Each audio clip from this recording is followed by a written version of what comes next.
بدشگونی کی حقیقت۔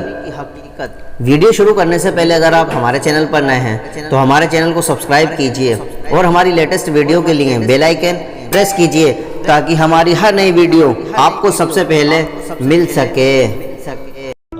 حضرت سیدنا ابو ہریرہ رضی اللہ تعالیٰ عنہ کہتے ہیں کہ میں نے رسول اللہ صلی اللہ تعالیٰ علیہ وسلم کو یہ فرماتے سنا، بدفعلی کوئی چیز نہیں اور فعل اچھی چیز ہے۔ لوگوں نے عرض کی فعل کیا چیز ہے؟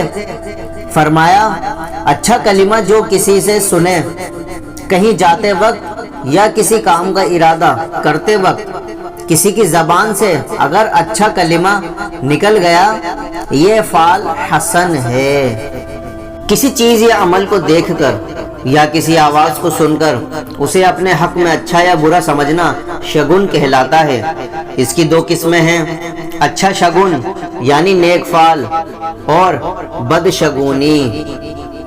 مثلا کوئی شخص گھر سے کہیں جانے کے لیے نکلا اور کالی بلی نے اس کا راستہ کاٹ لیا جسے اس نے اپنے حق میں منحوس جانا اور واپس پلٹ گیا، یہ ذہن بنا لیا کہ اب مجھے کوئی نہ کوئی نقصان پہنچ کر ہی رہے گا، تو یہ بدشگونی ہے جس کی اسلام میں کوئی حقیقت نہیں، یعنی اسلام میں ممانعت ہے۔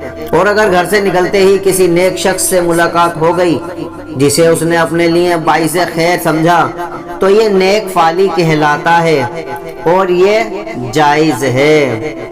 اسی طرح کسی کی آنکھ پھڑکتی ہے اسے بھی منحوس سمجھتے ہیں، کوئی رنگ کو منحوس سمجھتا ہے، کوئی کسی نمبر کو منحوس سمجھتا ہے۔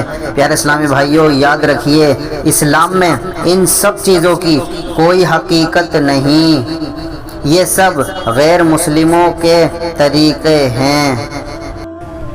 اگر آپ کو ہماری ویڈیو اچھی لگے تو لائک اور شیئر کرنا نہ بھولیں۔